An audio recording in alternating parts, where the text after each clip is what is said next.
नमस्कार। देश प्रदेश के इस खास सेगमेंट में आपका बहुत बहुत स्वागत है। मैं हूं आपके साथ जया कौशिक त्रिवेदी। सबसे पहले बात करते हैं उत्तर प्रदेश में, जो कल कानपुर के पास 8 पुलिस वालों की हत्या का आरोपी था, फरार चल रहा था विकास दुबे। किस तरह से पुलिस एनकाउंटर में उसको मार गिराया गया।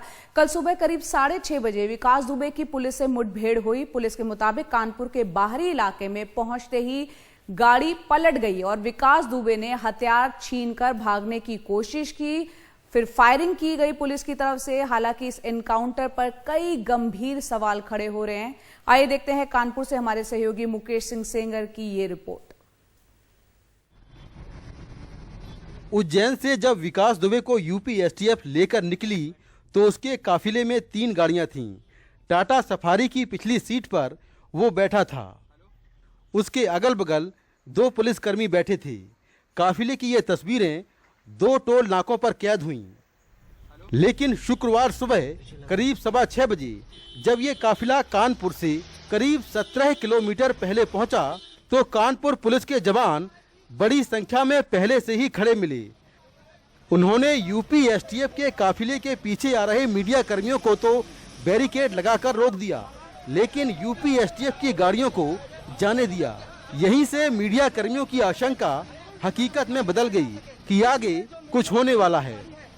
विकास यूपी एसटीएफ की 3 गाड़ियों के काफिले में आ रहा था, लेकिन सुबह करीब 6:15 बजे यहाँ पर लोकल पुलिस पहले से खड़ी हुई थी और उसने यहाँ पर बड़े से बैरिकेड लगाए हुए थे। आसपास ट्रक खड़े हुए थे। ये ट्रक कुछ यहाँ पर खड़े हुए थे, कुछ रोड के दूसरी ओर खड़े हुए थे और उस वक्त हल्की हल्की बारिश हो रही थी। तो पुलिस ने मीडिया कर्मियों को यहीं पर रोक दिया। केवल एसटीएफ की गाड़ियां यहां से आगे निकलने दी गईं। मीडिया कर्मियों का जब पुलिस से आगे जाने के लिए विवाद हो रहा था तब पता चला कि आगे 2 किलोमीटर दूर विकास जिस गाड़ी में सवार था वो पलट गई है। जब सभी मौके पर पहुंचे तो देखा एक दूसरी गाड़ी टीयूबी पलटी पड़ी है। पुलिस ने दावा किया कि गाड़ी पलटने के बाद जो पुलिसकर्मी घायल हुए, विकास ने उनकी पिस्टल छीनी और फायरिंग करते हुए भागने की कोशिश की। पुलिस ने सरेंडर करने के लिए कहा, तब भी विकास नहीं माना और फायरिंग करता हुआ 100 मीटर दूर यहां तक पहुंच गया। जवाब में पुलिस ने फायरिंग की और विकास मारा गया। तो विकास दुबे यहां से भागा। यूपी एसटीएफ के लोगों ने उसको पीछा किया, उसे सरेंडर करने के लिए कहा, लेकिन यूपी एसटीएफ के अधिकारियों का दावा है कि विकास ने चेतावनी देने के बाद भी सरेंडर नहीं किया और वो भागता हुआ आगे जो सामने पेड़ है उस पेड़ के पास पहुंच गया। उसके बाद यूपी एसटीएफ के लोगों ने उसे घेर लिया और दोबारा ये कहा कि वो सरेंडर कर दे, लेकिन उसके बाद भी जब विकास दुबे ने सरेंडर करने की बजाय पुलिस पर फायरिंग की तो पुलिस ने भी जवाब में फायरिंग की, जिसके बाद एक गोली विकास के कमर पर लगी और वो यहीं पर गिर पड़ा। पुलिस का दावा है कि मुठभेड़ में 6 पुलिसकर्मी घायल हो गए हैं, जिनमें 2 को गोली लगी है। इस मुठभेड़ पर कई सवाल खड़े हो रहे हैं, जैसे मीडिया को एनकाउंटर के ठीक पहले 2 किलोमीटर दूर क्यों रोका गया। विकास टाटा सफारी में सवार था तो एनकाउंटर के वक्त टीयूबी 300 में कैसे आ गया। दर्जनों पुलिसकर्मियों के बीच विकास ने पिस्टल कैसे छीन ली। गाड़ी स्पीड में नहीं थी, फिर पलटी कैसे। भौती के पास जहां एनकाउंटर हुआ वहां लोकल पुलिस पहले से तैयार क्यों खड़ी थी। यहाँ पे सर जो भी हमने लोगों ने आवाज सुनी है वो गोलियों की सुनी थी। अच्छा जी। तो और गाड़ी का एक्सीडेंट भी हुआ है क्या? गाड़ी का कोई एक्सीडेंट वगैरह नहीं हुआ। आप जब आ रहे थे तो आपने किस चीज की आवाज सुनी? हम लोगों ने खाली गोलियों की आवाज सुनी थी और जब हम लोग देखने आ रहे थे तो पुलिस वालों ने हम लोगों को भगा दिया था। किधर से आ रहे थे आप? हम लोग उधर सचेंडी से घर जा रहे थे। ये कदम उठाने से पहले उसके पीछे जितने लोग छुपे हुए हैं और उससे जितने लोग जुड़े हुए हैं पहले उनको सामने रहना चाहिए था। उसके बाद एनकाउंटर या जो भी करना था करते। ये हैदराबाद स्टाइल में एनकाउंटर हुआ है और हैदराबाद स्टाइल में एनकाउंटर हुआ है, बहुत अच्छा हुआ है। हम लोग सब यही कह रहे थे कि इसका एनकाउंटर होना चाहिए। कानपुर नगर भौती के पास प्रातः 6:30 बजे पुलिस के उक्त वाहन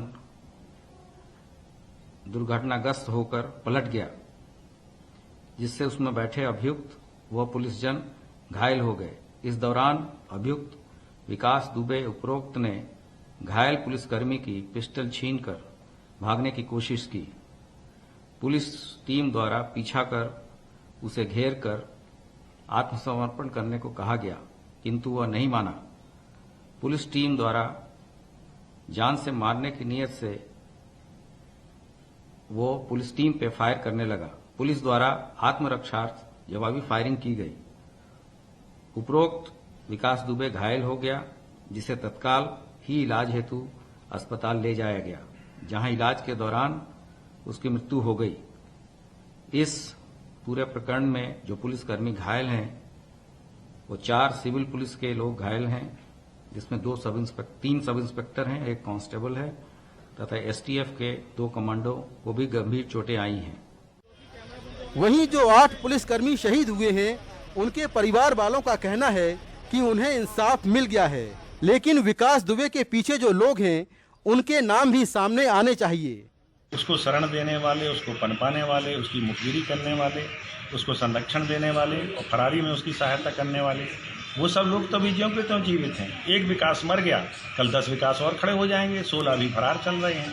मान लीजिए उनको भी ढूंढ के पकड़ लिया। तो अप्रत्यक्ष रूप से पर्दे के पीछे से जो नेतागण चुनाव में इनकी मदद लेते हैं, जो अन्य लोग जो इनकी सहायता लेते हैं, इस तरह से ये पनपते हैं। वरना मुझे बताए ना, आपकी एक राज्य मंत्री स्तर की व्यक्ति की थाने में हत्या करने के बाद ये आदमी कैसे बच गया? तो हमें रोग की जड़ों तक पहुंचना चाहिए, उसमें एक बाधा खड़ी हो गई। अगर ये थोड़े समय और जीवित रहता तो शायद इसकी मदद से और कुछ सफेदपोश लोग सामने आ जाता है उनके नाम। सूत्रों की माने तो विकास को सीने, कमर और कंधे में 4 गोलियां लगी हैं। एनकाउंटर पर कई सवाल हैं, लेकिन एक सच्चाई ये है कि एक दुर्दांत अपराधी का अंत हो गया। कानपुर से कैमरामैन संजय कौशिक के साथ मैं मुकेश सिंह, एनडीटीवी इंडिया।